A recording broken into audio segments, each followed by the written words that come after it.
আমাদের সমাজে অসংখ্য পরিবার দেখবেন ভাইয়ের থেকে ভাই আলাদা হয়ে গেছে শুধুমাত্র বিবির কারণে। বিবি এসে বলছে তোমার ভাই বেকার, শুধু তুমিই কেন কামাও, তোমার ভাইকে আর কত খাওয়াবা? আরে বাবা, মনে রাখবেন, আমার ইনকাম থেকে যদি আমার ভাই খায়, আমার ইনকাম থেকে যদি আমার বোন, আমার ফুফু, আমার খালা, আমার চাচা কেউ খায়, সে আমাকে দয়া করছে। মূলত আমার ইনকাম কোনোদিন বন্ধ হবে না। অনেকে টাকা বাঁচাতে গিয়ে আপনজনকে আলাদা করে দেয়, পরে দেখা যায় যে সেই টাকা আর বাঁচে না, আরো ডবল যায়। ঠিক কিনা? কথা জোরে বলেন। ভাইকে কখনো আলাদা করবেন না। ভাইয়ের বিচার এলাকার মানুষকে দিয়ে করাবেন না। অনেকে ভাইয়ের বিচার কাকে দিয়ে করায়? এলাকাবাসীকে দিয়ে। ভাইয়ের বিচার ঘরে বসে করবেন। প্রয়োজনে 1 ইঞ্চি জায়গা ভাইকে বেশি দিয়ে দেন, প্রয়োজনে একটা রুম ভাইকে বেশি দিয়ে দেন, এরপরও ভাইকে সাথে নিয়ে থাকেন। আন-নাজরু ইলা ওয়াজহি আখি ইবাদাতুন, ভাইয়ের চেহারার দিকে তাকানো ইবাদত। বাংলাদেশে এমন এমন ভাই আছে যাদেরকে গোল্ড মেডেল দিলেও ঋণ শোধ হবে না, জীবনের সবকিছু দিয়ে ছোট ভাইদেরকে মানুষ করেছে। আনোয়ারার ভিতরে এমন মানুষকে আমি চিনি যে নিজে একা ইনকাম করেছে, কিন্তু সব ভাইয়ের জন্য নামে জায়গা কিনেছে। একা ইনকাম করেছে, সব ভাইয়ের জন্য বাড়ি বানিয়েছে। একা ইনকাম করেছে, সব ভাইকে মানুষ করে দিয়েছে। নিজে যেখানে প্রতিষ্ঠিত হয়েছে সবাইকে সেখানে নিয়ে গেছে। ছোট ভাইদের উচিত হবে বড় ভাইকে শ্রদ্ধা করা, বড় ভাইয়ের উচিত হবে ছোট ভাইকে স্নেহ করা। ভাই যতদিন একসাথে থাকবে, আব্বা আম্মার দোয়া আপনাদের ঘরে থাকবে। আজকে সমাজে আপনি দেখবেন দাইয়ুস দিন দিন বেড়ে যাচ্ছে। বউয়ের কথায় অনেকে উঠে আর বসে, বউয়ের ছবি ফেসবুকে দিয়ে দেয়, বউয়ের ছবি সোশ্যাল মিডিয়ায় না দিলে গুম হারাম হয়ে যায়। বউকে রাস্তায় নিয়ে আসে, বন্ধু বান্ধবের সামনে নিয়ে আসে, বউকে দুনিয়ার সামনে দেখিয়ে বেড়ায়, বউয়ের কথা মতো চলে। আছে আছে এরকম লোক কখনোই পরিপূর্ণ ইমানদার হতে পারে না। আমার মা বোনদেরকে বলবো, যারা আমার ওয়াজ শুনছেন, আপনার স্বামীকে আপনার কন্ট্রোলে নেওয়াটা আপনার সৌভাগ্য নয়, এটা আপনার জাহান্নামে যাওয়ার একটা টিকিট।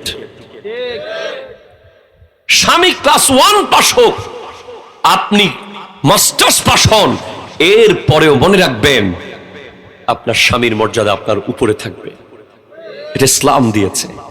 যারা যে সমস্ত স্বামীরা বউয়ের কথায় উঠে আর বসে, তাদেরকে দাইয়ুস বলা হয়েছে। দাইয়ুসরা কখনো জান্নাতে যাবে না। জান্নাতের সুসংবাদ তো দূরের কথা, খুশবু পাবে না। আর বেশিরভাগ ওই ছেলেরাই বউয়ের কথায় উঠে আর বসে যারা বাপ মার অবাধ্য হয়ে বউয়ের তাবেদারি করে। ঠিক কিনা? জোরে কথা বলেন। যেদিন বউ দেখতে পেয়েছে যে আপনি বাপ মার কথা শোনেন না ঠিক মতো, সেদিন বউ আপনাকে কন্ট্রোল করা শুরু করে দিয়েছে। আপনি নিজের বাপ মাকে ঠিক মতো মেনে চলেন, বিবি আপনাকে মেনে চলবে। ঠিক কিনা? জোরে বলেন। বলছে সূরা কাহাফ, যে ব্যক্তি প্রতি জুমাবার পড়বে সে দাজ্জালের ফিতনা থেকে বাঁচবে। দাজ্জালের ফিতনা থেকে বাঁচবে। তো দাজ্জালের ফিতনা থেকে সে কিভাবে বাঁচবে? কোরআনের ফয়েজ তো আছেই, কোরআনের আয়াতের বরাকত আছেই, কোরআনের স্পেশাল একটা ক্ষমতা তো আছেই। এছাড়া ওই সূরা কাহাফের মধ্যে আয়াত আছে, ওয়াসবির নাফসাকা মাআল্লাযিনা ইয়াদউনা রাব্বাহুম বিল গাদাতি ওয়াল আশিয়্যি ইউরিদুনা ওয়াজহাহু। তুমি তোমাকে সম্পৃক্ত করো, তুমি তোমার সাথে কানেক্টেড করো এমন ব্যক্তিদের সাথে যারা সকাল সন্ধ্যা আল্লাহকে ডাকে। সুবহানাল্লাহ। তারাই হলো আল্লাহর ওলি। আপনি যদি হক্কানি ওলির দামান ধরেন, এই ফিতনার যুগে আপনার ঈমান আকীদা বাঁচার সম্ভাবনা আছে। এই যে গাউসিয়া কমিটি বাংলাদেশে আছে না নাই? আরো জোরে করে আছে না নাই? আপনি যেই দরবারের মুরিদ হন, গাউসিয়া কমিটি বাংলাদেশে আপনি করতে পারেন। এই গাউসিয়া কমিটি বাংলাদেশে এটা দরকার ছিল কেন? কারণ এমন একটা সময় বাংলাদেশে মানুষ ফেস করেছে যখন যুবকরা চিন্তায় পড়ে গেছে, এই দলে যাব না এই দলে যাব। গত 12ই ফেব্রুয়ারির আগে আমাদের যুব সমাজ বুঝতে পারতেছিল না তারা কোন দিকে যাবে। উনি আসবে না ইনি আসবে, উনি বসতেছে না ইনি বসতেছে। ঠিক কিনা বলেন? এই টেনশনে যুবকদের ঘুম হয় নাই। আল্লাহর মেহেরবানিতে যারা গাউসিয়া কমিটির সদস্য ছিল, তাদের কোনো কালে টেনশন করতে হয় না। কারণ তাদের কাজ দুনিয়াবি না, আখিরাতের। এই গাউসিয়া কমিটির মেম্বার যারা, তারা ফিতনার যুগে ভয়ঙ্কর ফিতনা থেকে বেঁচে থাকবে, কারণ তাদের নির্ধারিত কাজ আছে, সবক আছে, দায়িত্ব আছে। নির্ধারিত ক্লাস টিচারকে জশ্নে জুলুসে গিয়ে জবাব দিতে হবে। এজন্য দামান ধরেন, মেন্টর বানান। R15 যার কাছে, তাকে বন্ধু বানাচ্ছেন আপনি। আপনার উচিত ছিল মসজিদের খতিবকে বন্ধু বানানো। যার কাছে দামি ফোন আছে তাকে আপনি বন্ধু বানিয়েছেন না। আপনার উচিত ছিল একজন হক্কানি, রব্বানি, দ্বীনি, ইন্টেলেকচুয়াল, এডুকেটেড আলেমের সংস্পর্শে থাকা। উনি আপনাকে মেলায় যেতে দেবে না, মসজিদে নিয়ে আসবে। উনি আপনাকে সিগারেট খেয়ে দেবে না, তসবিহ হাতে ধরিয়ে দেবে। ঠিক কিনা কথা বলেন? তিনটা কাজ করলেই ফিতনার যুগে ঈমান বাঁচবে। একটা হলো আল্লাহ দেখছে, দুই যাবতীয় সবকিছু চেয়ে আল্লাহ এবং রাসূলকে বেশি মহব্বত, তিন একজন গুরুত্বপূর্ণ অভিভাবক, ইসলামের অভিভাবক, তরিকতের অভিভাবক, ঈমানের অভিভাবক রাখা। আল্লাহ বুঝার তৌফিক দান করুক, আমিন জোরে বলেন। বর্তমান প্রজন্মের 99% যুবককে আপনি স্পষ্ট করেন আসরের নামাজ এর 4 রাকাত ফরজ কোনোদিন পড়ছে কিনা, সুন্নাত কোন মতে জানতে পারছে যে 4 রাকাত সুন্নাত না পড়লেও চলে। কোন মতে জেনে গেছে যে মাগরিবের 2 রাকাত নফল না পড়লেও চলে, পড়ে নাই। কিন্তু যখন আমরা মূর্খ ছিলাম, যখন কেউ লেখাপড়া জানতো না, যখন ইন্টারনেট আমাদের হাতে থাকতো না, ছিল না, যখন আমাদের বাসায় ওয়াইফাই ছিল না, যখন ডিশের লাইন ছিল না, যখন MA পাস আর FCPS ছিল না, তখন কিন্তু আমরা মাগরিবের নামাজ 7 রাকাত পড়তাম। ঠিক কিনা বলে? এশার নামাজ 17-15 পড়তাম। যত শিক্ষিত হয়েছি তত কমিয়েছি, শুধু কমিয়েছি, শুধু কমিয়েছি। শিক্ষা আমাদেরকে আল্লাহ থেকে দূরে নিচ্ছে। হ্যাঁ, আপনাকে একটা প্রশ্ন করি, it's very important for all of you, this is the point. আমরা যদি কোনো প্রিয় মানুষের কাছে যাই, আমি আজকের মাহফিল এসেছি সাহেবে দাওয়াতের বাসায়, একটু আগে যে গেলাম না, আমি ওখানে খাওয়া দাওয়া করেছি, বসেছি, নামাজ পড়েছি। আমি যদি আসা মাত্র চলে আসতাম, ওনারা কি মনে কষ্ট পেত না? পেত।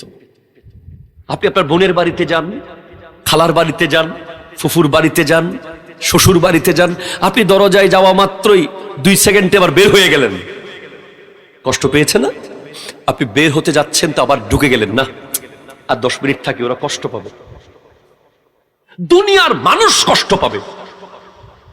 একজন মন্ত্রীর সামনে আপনি কোনোদিন ব্যাক আসতেছেন না, যতই ব্যস্ত থাকেন। একজন এমপির সামনে আপনার সময়ের অভাব নাই।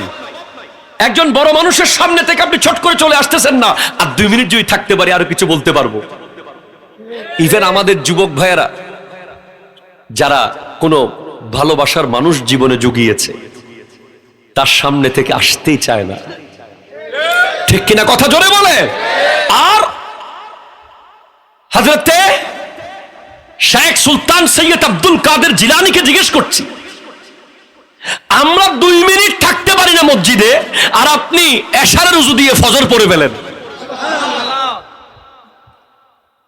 কারণ উনি উত্তর দেবেন, তোমরা দুনিয়ার মানুষকে মহব্বত করো, আর আমি দুনিয়ার স্রষ্টাকে মহব্বত করি। আমরা যখন নামাজ থেকে ছট করে চলে আসি, নামাজ থেকে ছট করে বের হয়ে যাই, মুনাজাতের ধার ধারি না, দোয়ার ধার ধারি না, তাসবিহ তাহলিল কিছুই করি না, তখন নিশ্চিতভাবে আমরা মনে করি যে নিশ্চয়ই আল্লাহ আমাদের দেখছে না। যদি আল্লাহ দেখতো, আমাদের কদম শুক্রবারে 2 রাকাত পরে বের হতে পারতো না, পারতো না, পারতো না। ঠিক কিনা জোরে বলে? যদি আমরা সেটা মনে করতাম যে আল্লাহ দেখছে, তাহলে আপনার লাইফের প্রতিটা সেক্টর চেঞ্জ হয়ে যাবে। এখন শুধু একটা জিনিস আপনি মনে করেন যে আপনাকে আল্লাহ দেখছে, আপনি আর ওজনে কম দিতে পারবেন না, আপনি আর পচা জিনিস খাওয়াতে পারবেন না, আপনি আর চাইলেই কারো জায়গা দখল করতে পারবেন না, আপনি চাইলেই বাবা মার বিরুদ্ধে যেতে পারবেন না, আপনি চাইলেই উস্তাদের সাথে বেয়াদবি করতে পারবেন না, আপনি চাইলেই শক্তির বড়াই দিয়ে ক্ষমতা দিয়ে মানুষের উপর জুলুম করতে পারবেন না যদি মনে করেন যে কেউ দেখুক আর না দেখুক আল্লাহ আমাকে দেখছে। আপনি শুক্রবারের জুমার নামাজ থেকে বের হতে পারবেন না, আপনি মাগরিবের পরে 2 রাকাত সুন্নাত আর নফল না পড়ে বের হতে পারবেন না, কারণ আপনি আল্লাহর সামনে আছেন। যাওয়ার সময় আল্লাহকে বলবেন যে আমি চলে যাচ্ছি, তখন আপনার মনে মনে আসবে যে আমি কেমনে যাবো, আর 10 মিনিট থাকি। আপনি সব জায়গায় গেলে দেখবেন মসজিদে কিছু মানুষ বসে থাকে, আসতে চায় না, কারণ তারা মজা পেয়েছে। আমাদের প্রজন্মে, এই প্রজন্মের যুবকদের কাছে মসজিদের মজা তুলে নেওয়া হয়েছে, ঠিক কিনা বলেন বলেন বলেন? তুলে নেওয়া হয়েছে। ছট করে বের হয়ে সে কোথায় যায়? কোথায় গেছে সে? সে কি সাগরে মাছ ধরতে গেছে? না। সে কি কারো লাশ দাফন করতে গেছে? না। সে কাউকে হাসপাতালে নিয়ে গেছে? না। সে গেছে গেম খেলার জন্য গেছে। সে গেছে তো ক্রিকেট খেলার মাঠে গেছে, সে গেছে তো ফুটবল খেলার মাঠে গেছে, সে গেছে তো অনলাইনে জুয়া খেলতে গেছে। কথা বলেন কথা বলেন কথা বলেন। তো এজন্য বলেন, প্রথম শর্ত হলো ইমানদার হওয়ার। কেউ দেখুক আর না দেখুক, কে দেখছে? একটু জোরে বলেন, কে দেখছে? এইভাবে জীবনটাকে আজকে থেকে কন্টিনিউ করেন। এক, এতে আপনার ইমানের বিশাল একটা অংশ পরিপূর্ণ হয়ে যাবে। এরপর সেকেন্ড, আচ্ছা এটা কি উচিত নয় আল্লাহ আছে মনে করা? উচিত কিনা বলেন তো? আল্লাহ আছে না নাই? আল্লাহ দেখে কি দেখে না? আল্লাহ দেখে, আল্লাহ দেখে, আল্লাহ দেখে, আল্লাহ দেখে। এটা করে করে যদি জীবন কাটাতে পারেন, এমন একটা সময় আসবে যে আল্লাহ আপনাকে দেখছে, আপনি আল্লাহকে দেখছেন। ওটাই হলো মোহসেন আউলিয়া। এটা জোরে বলো না রে ভাই, সুবহানাল্লাহ। ওটাই হলো শাহে আমানত, ওটা হলো শাহজালাল, ওটা হলো শাহ সুলতান বলখি, শাহ সুলতান রুমি, শাহ আলী বাগদাদি, খাজা মাইনুদ্দিন চিশতি, শাহিনশাহ সিরিকুট আল্লামা সিরিকুটি, হুজুর গৌসুল আজম আব্দুল কাদের জিলানী। ওনাদের সাহসটা কি? ওনারা কিসের বলে বাগদাদ থেকে চলে এসেছেন? আমি চট্টগ্রাম মুরাদপুর থেকে আনোয়ার আসতে আমাকে রিসিভ করার জন্য 10টা মোটরসাইকেল যায়। শাহজালালকে রিসিভ করার জন্য কে গেছে? খাজা মাইনুদ্দিন চিশতি রহমতুল্লাহ আলাইহি 2500 মাইল পায়ে হেঁটে এসেছেন, কে রিসিভ করেছে? হযরত সৈয়দ আহমদ শাহ সিরিকুটি রহমতুল্লাহ আলাইহি পাকিস্তানের ওই সিরিকুট থেকে দক্ষিণ আফ্রিকার কেপ টাউনে গিয়ে জামে মসজিদ বানিয়েছেন, সেখান থেকে বার্মার রেঙ্গুনে গিয়ে ইসলামের দাওয়াত দিয়েছেন, সেখান থেকে চট্টগ্রামে এসে জামিয়া আহমদিয়া সুন্নি আলিয়া বানিয়েছেন। একটাই সাহস ছিল, আল্লাহ দেখে, আল্লাহ আছে। আপনিও নেক্সট সাগরে যখন যাবেন, আপনি যখন সমুদ্রে জাল নিয়ে চলে যাবেন, আয় হায় হায় কি দুঃসাহসিক সফর! শুনতেই তো বুক কেঁপে ওঠে। অনেক মানুষকে আমরা দেখি কক্সবাজার গিয়ে কোনো মতে পাটা একটু ভিজায়, ঢেউ দেখার লগে লগে দৌড়,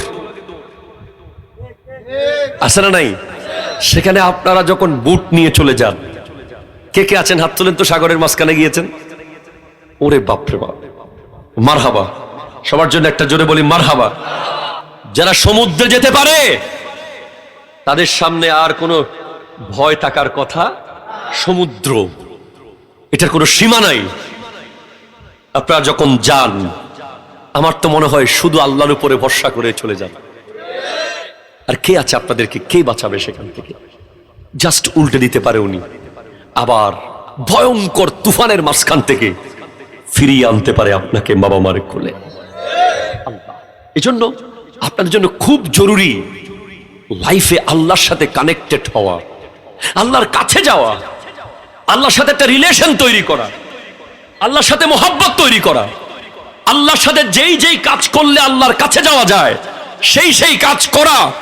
যে জীবনে নিশ্চিত হতে পেরেছে যে আমার আল্লাহ আমার সাথে আছে, সে ওয়াইসুল করণী হয়েছে। সুবহানাল্লাহ, জোরে বলেন না। হযরত ওয়াইসুল করণী ওনার ছাগলগুলো ছেড়ে দিয়েছে জঙ্গলে, যেখানে বাঘ ভাল্লুক হায়েনা প্রতিদিন মানুষ খায়, সেখানে ছাগল ছেড়ে দিয়ে উনি নামাজ পড়তেছেন। পথিক যাওয়ার সময় বলে, ওয়াইসুল করণী, তুমি কি বোকা? এখানে এতগুলো ভয়ঙ্কর প্রাণী, তোমার ছাগল তো খেয়ে ফেলবে। ওয়াইসুল করণী বলছেন, দেখতেছো না আমার ছাগল খাচ্ছে না? বলে, খাচ্ছে না কেন? সব বাঘ ভাল্লুক হায়ানারা ছাগলগুলোকে পাহারা দিচ্ছে, কোনো সাহস করে কামড় দিচ্ছে না। বলে, কারণ কি? বলে, যখন আমি আল্লাহকে ঠিকভাবে ভয় পেতাম না, তখন আমি বাঘ ভাল্লুককে ভয় পেতাম, হায়ানাকে ভয় পেতাম। আর যখন থেকে আমি আল্লাহকে ভয় পাওয়া শুরু করেছি, গোটা দুনিয়া আমাকে ভয় পাওয়া শুরু করেছে। মুসলমানের একটাই ভয়, আল্লাহর ভয়। এই ভয় যদি পারফেক্টলি অন্তরে আসে যে আমার আল্লাহ আমাকে দেখছে, আপনি ফিল করতে পারবেন যে আল্লাহ আপনার সাথে আছে। একটু জোরে বলেন সুবহানাল্লাহ। সেকেন্ড, ইমানের পরিপূর্ণতার জন্য করণীয়, বিসমিল্লাহির রহমানির রহিম, মুখে মুখে বলেন কুল। সবাই বলেন কুল। ইন কানা আবাউকুম ওয়া আবনাউকুম ওয়া ইখওয়ানুকুম ওয়া আজওয়াজুকুম ওয়া আশীরাতুকুম ওয়া আমওয়ালুন ইকতারাফতুমুহা ওয়া তিজারাতুন তাখশাউনা কাসাদাহা ওয়া মাসাকিনু তারদাউনাহা আহাব্বা ইলাইকুম মিনাল্লাহি ওয়া রাসূলিহি।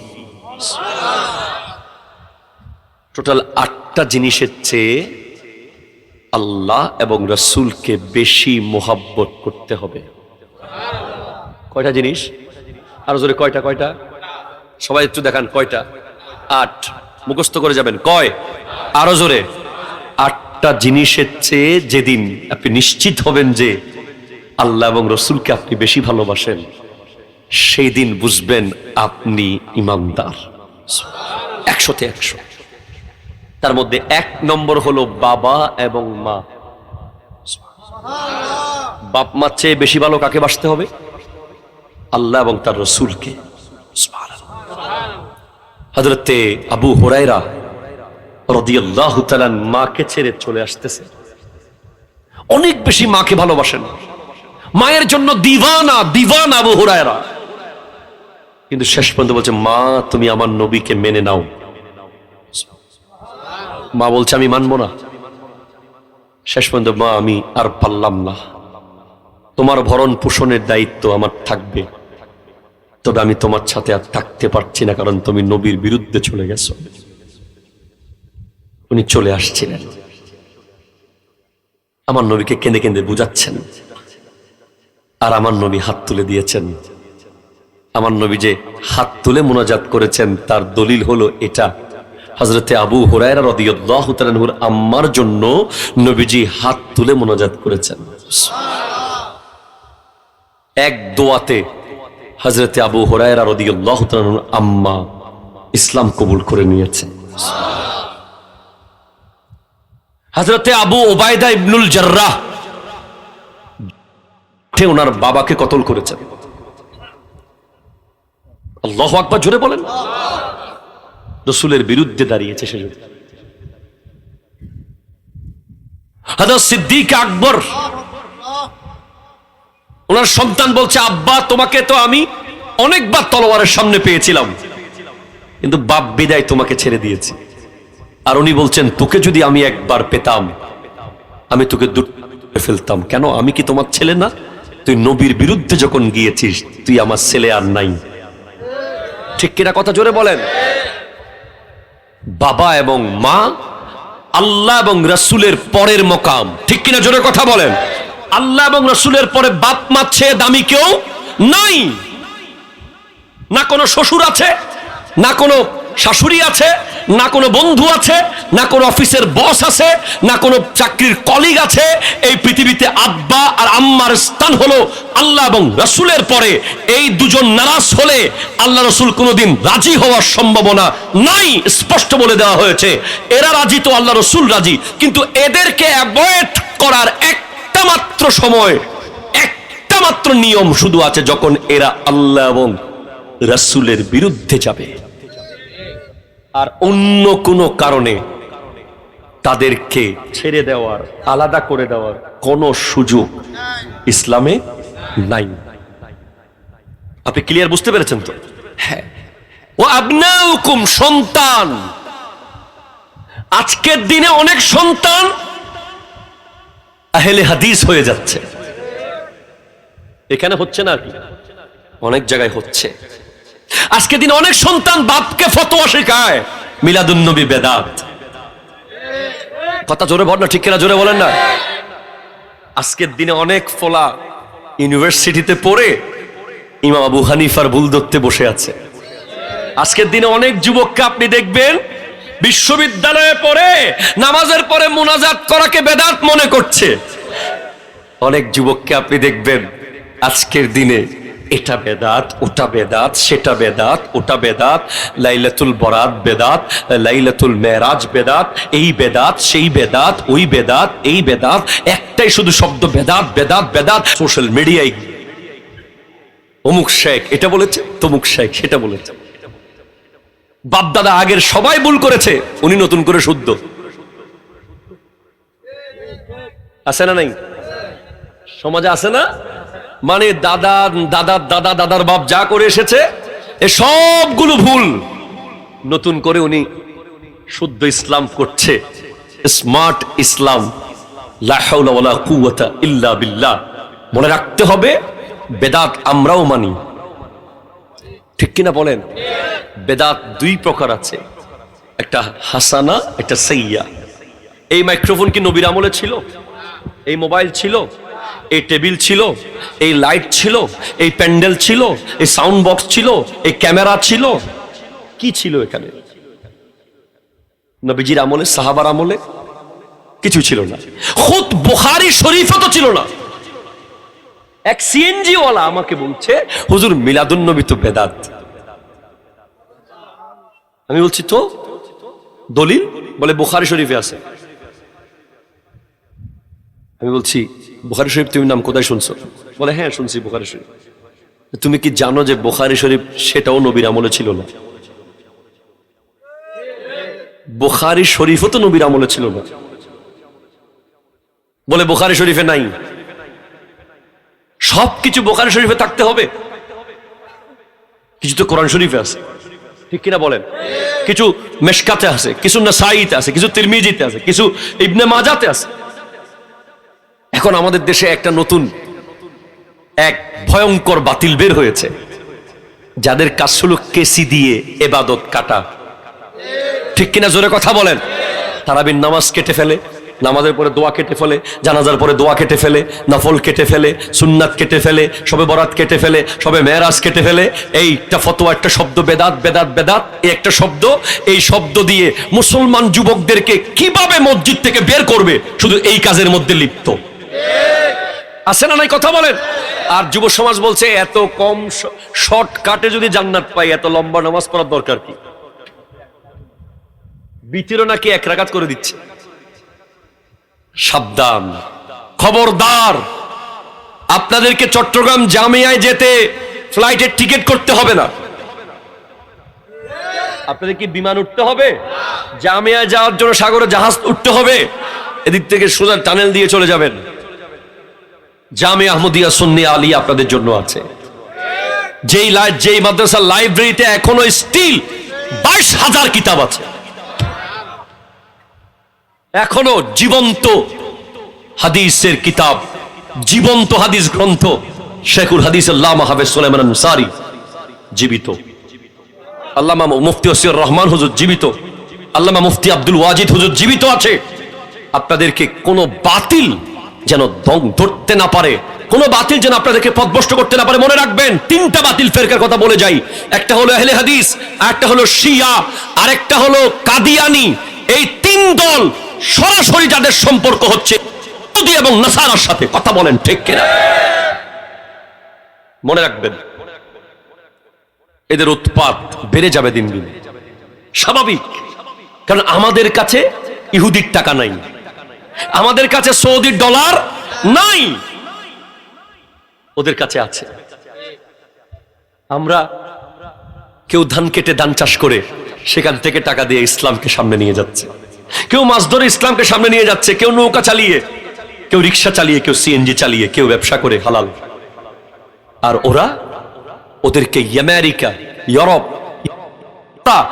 মিলিয়ন মিলিয়ন টাকা দেয় এই উপমহাদেশে ওয়াহাবিবাদ প্রচার করার জন্য, মুসলমান যুবকদেরকে নবীর মুহাব্বত থেকে সরিয়ে ফেলার জন্য। মিলাদুন নবীকে বেদাত বলা মানে নবীর মুহাব্বত থেকে সরিয়ে ফেলা, ঠিক কিনা কথা জোরে বলেন। যে যুবক মিলাদুন নবী করে 100% তার অন্তরে নবীর মুহাব্বত আছে। যেই যুবক শুক্রবারে জুমার নামাজের পরে ইয়া নবী সালাম আলাইকা, ইয়া রাসূল সালাম আলাইকা বলে দাঁড়িয়ে মিলাদ করে, বুঝতে হবে তার অন্তরে নবীর মুহাব্বত আছে। আর যে করে না, চলে যায়,